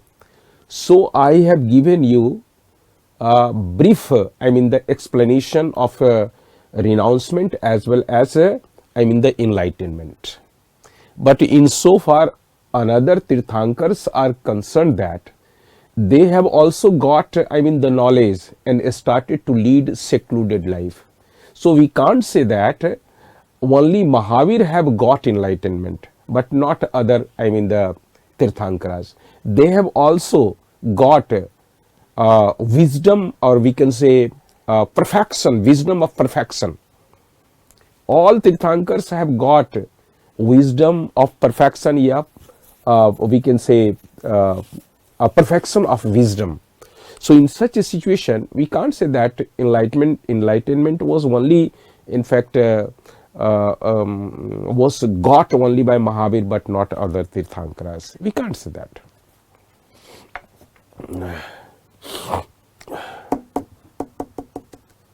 नहीं, हिंदुइज्म वगैरह आपको थोड़ा सा पढ़ाऊंगा, लेकिन बाद में पढ़ाऊंगा। बहुत तो किताब के बारे में बता चुका हूं, बहुत सी किताब तो आपको मैं बताया हूं। अब चलिए, अब ये सारी चीजें मैंने कहा घटना चक्र बना लीजिए, मैंने कहा आपको मनोहर पांडे जी का पुस्तक है ऑब्जेक्टिव टाइप का, उसको क्वेश्चन बना लीजिए, लूसेंट बना लीजिए, कोई बना लीजिए। तो हमारे बच्चे पढ़ते पढ़ते बड़े भावुक हो गए और कहे कि यार मेरा भी सर ये लगता है कि सेक्लूडेड लाइफ लीड करना। देखो, यदि मेरी आइडियोलॉजी को समझो तो तुम्हें बहुत अच्छा लगेगा। ये तो अलग अलग विचारधारा अलग अलग समय का था जो आपने पढ़ा और सुना, और आज भी बहुत से ऐसे लोग हैं जो संत हो जाते हैं। आज के समय में संत बनने के दो कारण हैं। एक तो इतना भौतिक सुख मिल जाता है मानव को कि उससे धीरे धीरे वो उसके प्रति एक उदासीनता आ जाती है, एक लुकवार्म एटीट्यूड आ जाता है। तो बुद्ध को भी लुकवार्म एटीट्यूड आ गया, क्योंकि वो स्वयं रिचेस्ट पर्सन थे, राजा, प्रिंस था। महावीर भी प्रिंस थे, पार्श्वनाथ भी प्रिंस थे। तो या आपके जो इस तरह के जो लोग आए इसमें, इस 6th सेंचुरी BC में इतना भौतिक सुख मिल गया कि उससे धीरे धीरे वो उब गए और बोले यार ये छोड़ो, थोड़ा शांति भी चाहिए, तो वो शांति की खोज और समस्या की खोज के लिए निकल पड़े। दूसरा कारण होता है नैराश्य जीवन जीना। यदि पारिवारिक नैराश्य मतलब फैमिली आपका एक प्रकार का डिस्प्यूट्स पैदा कर दे, आपको इग्नोर करने लगे, आप फैमिली से ज्यादा परेशान होने लगे, या जिस कंट्री में आप रह रहे हैं, जिसके लिए आपने पढ़ा इस देश के लिए, और आपको लगता है यार मुझे कुछ नहीं मिला, तो भी आदमी संत बन जाता है। बस यार छोड़ ये सारी चीजें, कुछ नई चीजें आनी चाहिए।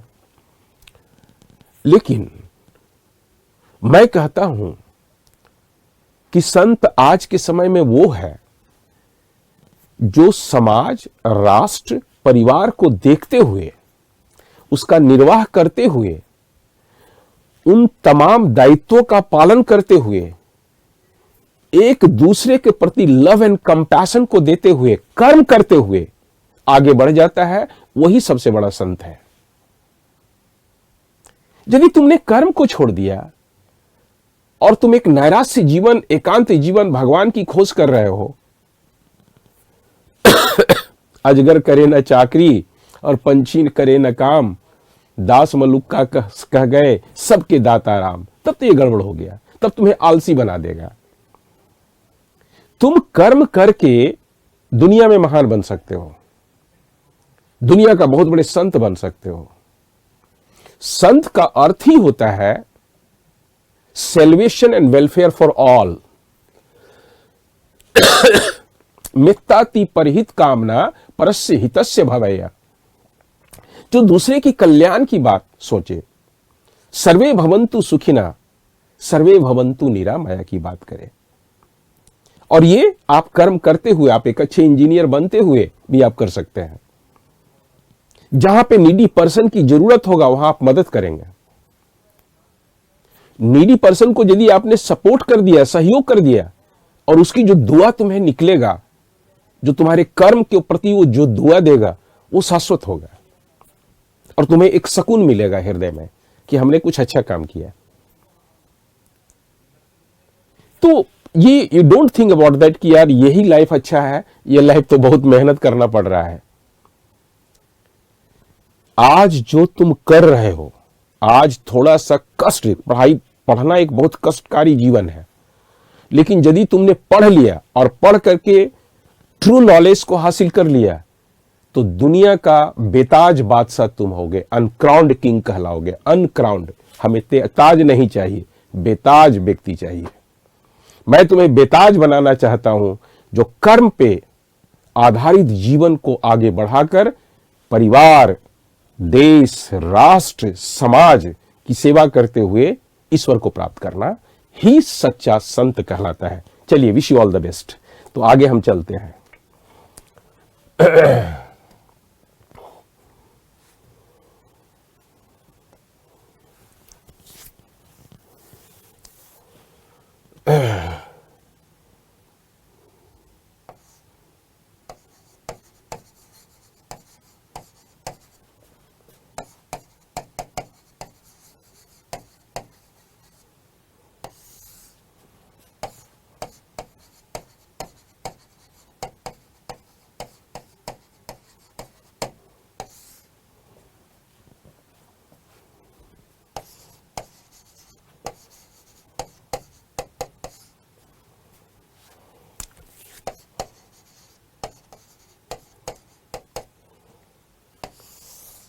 अब हम मगध किंगडम देखेंगे। देखो,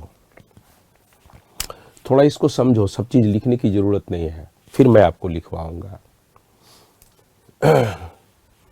एक एक करके ध्यान पूर्वक बात को सुनोगे और लिखोगे नहीं तो तुम्हें समझ में आएगा जहां इंपॉर्टेंट है, और उसके बाद हम आगे चलेंगे।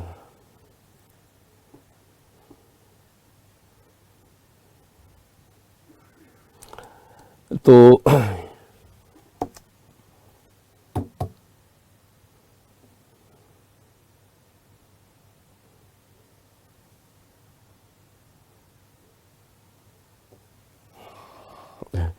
अच्छा, चलो तुम लोग बहुत सी बातें वो बात करते हो। अब चलो आगे, मगधा किंगडम महाजनपद। अब जरा इसको मैं समझाने से पहले थोड़ा ले चलता हूँ आगे। मेरे बच्चों, तुम्हें अच्छी तरह से पता है कि आर्यंस जब आए थे, आर्यंस तो सबसे पहले सप्त सिंधु एरिया में बस गए थे, ठीक है, पंजाब में ये बस गए थे, ये तो आपने देखा। और धीरे धीरे ये पंजाब से निकल करके गंगेटिक बेल्ट में आके बस गए। ये कहां तक चले आए? सदा नीरा तक। सदा नीरा, ये गंडक नदी पड़ता है वैशाली बिहार में, गंडक नदी,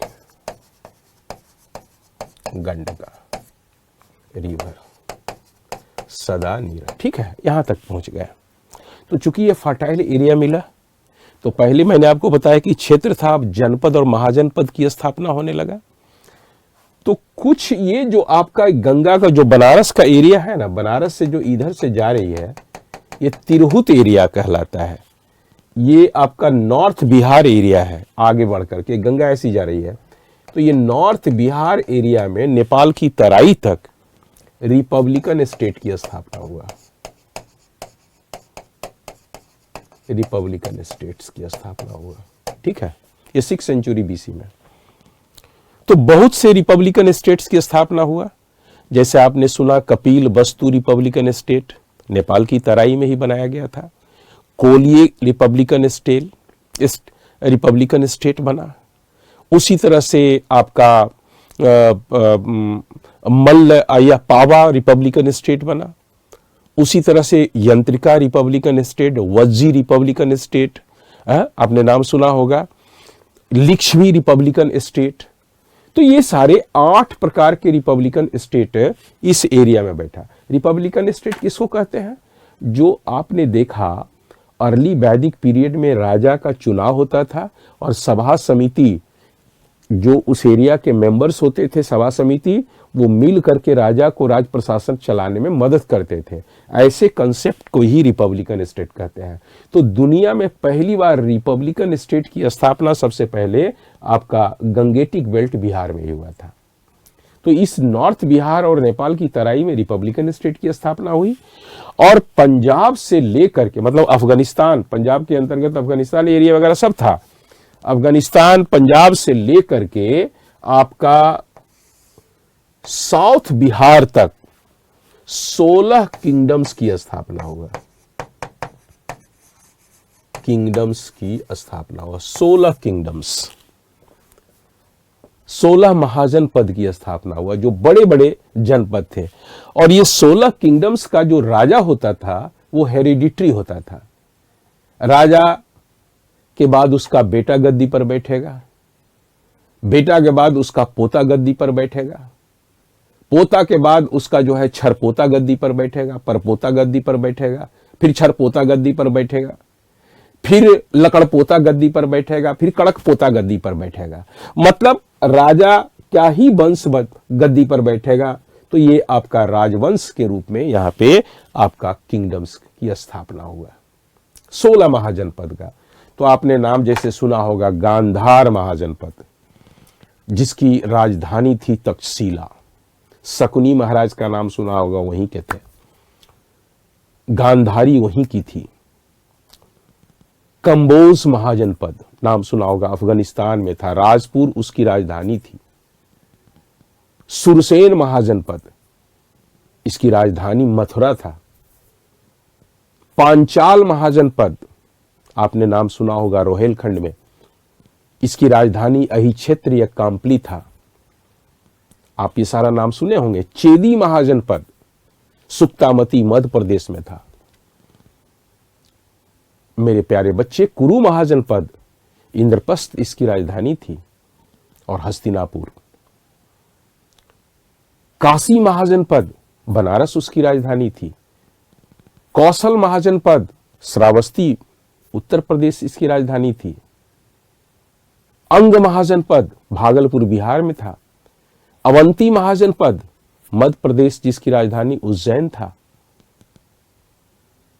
अस्मक महाजनपद ये दक्षिण भारत में आंध्र प्रदेश में था, जिसकी राजधानी पोतना था। मेरे प्यारे बच्चों, वत्स्य महाजनपद जिसकी राजधानी कौशाम्बी था, मत्स्य महाजनपद इसकी राजधानी विराटनगर जयपुर था। तो इस तरह से ये 16 महाजनपदों की स्थापना हुआ। वज्जी और मल जो रिपब्लिकन स्टेट थे पहले, ये आपके किंगडम थे, लेकिन बाद में उन लोगों ने रिपब्लिकन स्टेट की स्थापना कर दिया। जिस इन तमाम महा किंगडम में सबसे शक्तिशाली किंगडम था मगध महाजनपद। तो इस 16 महाजनपद में आपको कुछ नहीं करना है। 16 महाजनपद कौन है और उसकी राजधानी कहां पे थी, ये क्वेश्चन में कभी कभी पूछ देता है, वो मैं लिख देता हूं और उसके बाद मगध महाजनपद पे आ जाएंगे क्योंकि उससे क्वेश्चन पूछता है।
एक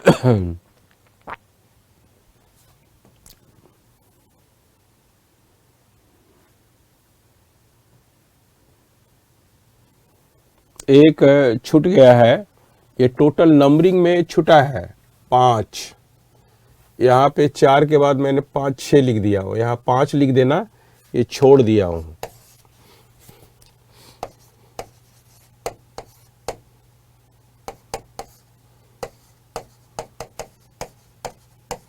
ये बाद में रिपब्लिकन स्टेट बन गया था, ये और मल्ल। ठीक है, 5वां छूट गया है, तो इसको जरा सा लिख लेना पहले। 1 2 3 4 5 में वजी इसकी राजधानी थी वैशाली।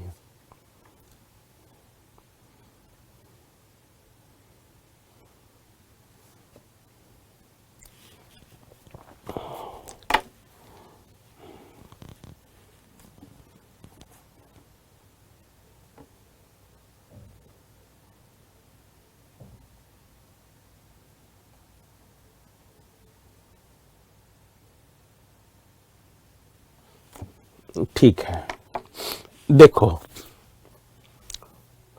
काशी, काशी किंगडम था, इसकी राजधानी थी बनारस। कोसल, इसकी राजधानी थी श्रावस्ती। वत्स्य व तस्य, इसकी राजधानी थी कौशाम्बी। ये सब यूपी में है। ठीक है, पांचाल अहिछत्र, ये रोहिलखंड में आता है। ये भी आपका यूपी में है। मथुरा, सुक्तामती, ये मध्य प्रदेश में है, जो चेदी की राजधानी थी। उज्जैन, ये भी आपका मध्य प्रदेश में है। ये राजस्थान में है। कौन सा? अवंती, अवंती आपका राजस्थान में, उसकी राजधानी थी उज्जैन। सॉरी, अवंती आपका एमपी में है, राजधानी थी उज्जैन। मत्स्य की राजधानी विराटनगर, ये राजस्थान में। कंबोज राजपुर, ये अफगानिस्तान में था, अफगानिस्तान में। ठीक है ना। कुरु, ये आपका यूपी और दिल्ली में पड़ता है, प्लस दिल्ली, पूरा एरिया। गांधार तक्षशिला पंजाब में, या पेशावर में पड़ता है ये। पोतना, ये आंध्र प्रदेश और महाराष्ट्र में, आंध्र प्रदेश, पोतना। अस्मक, इसकी राजधानी थी पोतना अथवा पैदना, राजगीर बिहार में। अंग बिहार में। कुशीनगर, ये यूपी में। मल्ल की राजधानी थी कुशीनगर।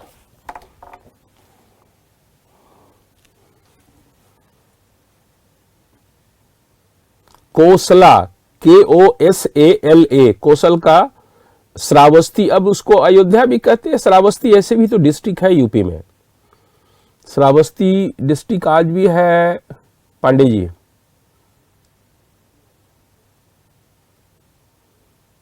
कौशल का अयोध्या नहीं था, नहीं, कौशल का अयोध्या नहीं, श्रावस्ती।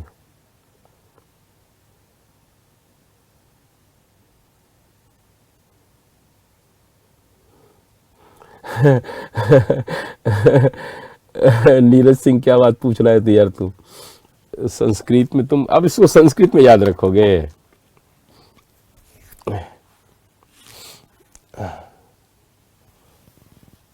इंद्रप्रस्थ हस्तिनापुर कुरु का था। गांधार तक्षशिला।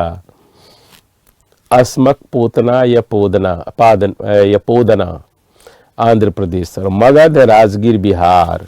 अंग चंपा, मल कुशीनगर यूपी है। ठीक है,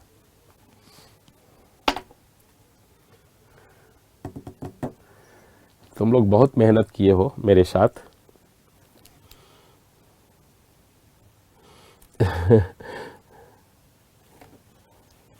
तक्षशिला है आपका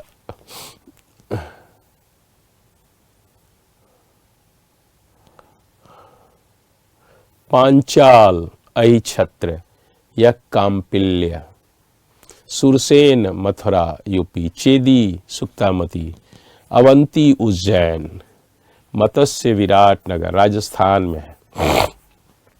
तो सब तो तुम जान ही गए माय डियर चिल्ड्रन।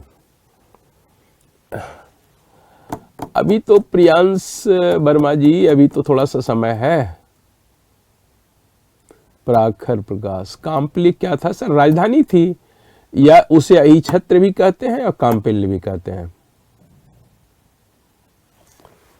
5 में, अब 5 में है मेरे बच्चे, 5 में है ये देखो वज्जी, और राजधानी थी उसकी वैशाली, बिहार में पड़ता है। रिपब्लिकन स्टेट बहुत सा था, ये बाद में वज्जी भी रिपब्लिकन स्टेट हो गया था, लिच्छवी रिपब्लिकन स्टेट था, यंत्रिका रिपब्लिकन स्टेट था, वैदेही भी रिपब्लिकन स्टेट था, कपिलवस्तु रिपब्लिकन स्टेट था, पावा रिपब्लिकन स्टेट था, कितना है, कोलिय रिपब्लिकन स्टेट था, मल्ल भी रिपब्लिकन स्टेट हो गया था, बहुत सा था।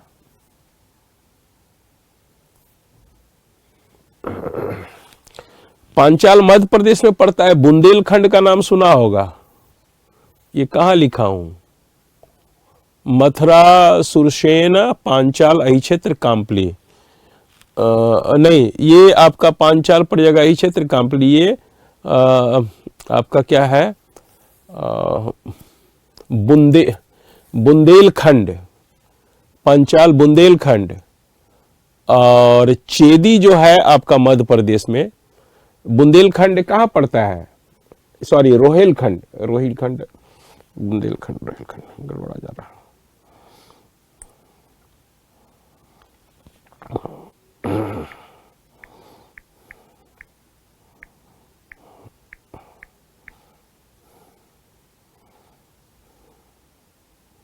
रोहिलखंड में पड़ता है तुम्हारा पांचाल, और बुंदेलखंड में पड़ता है मध्य प्रदेश में। रोहिलखंड, पांचाल यूपी में पड़ता है। चलिए,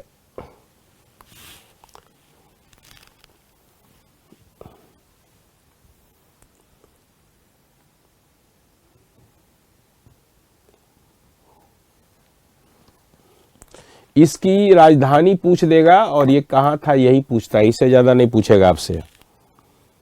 ऐसे तो है बहुत ज्यादा चीज इसमें, उतना आपको नहीं ले चलना चाहते हैं। लिख दिया? हाँ, रोहिलखंड, पांचाल रोहिलखंड।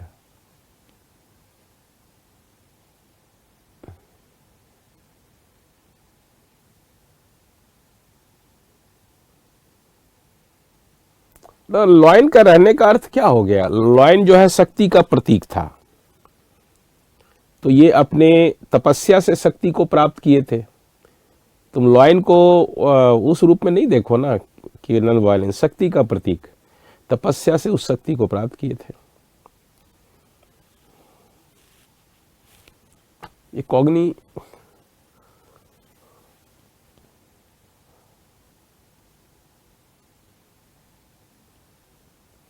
कभी 5 नंबर का क्वेश्चन आ जाता है, कभी 6 नंबर का क्वेश्चन रहता है, लेकिन अब ये नहीं पता है ना कि कौन सा क्वेश्चन आ जाए। तो यदि आप एक चीज को छोड़ दीजिएगा तो बाद में गड़बड़ा जाएगा, इसीलिए तो कम करवा दिए हैं आपको। लिख दिया?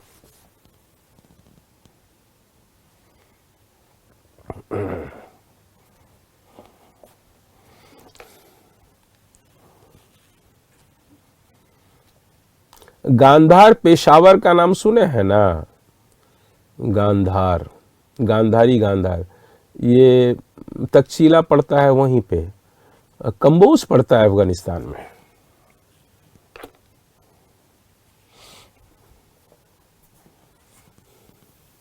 देखो, अब आ जाओ मगध महाजनपद।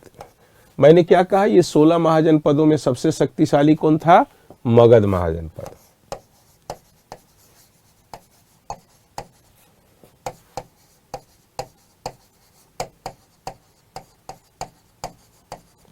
ठीक है,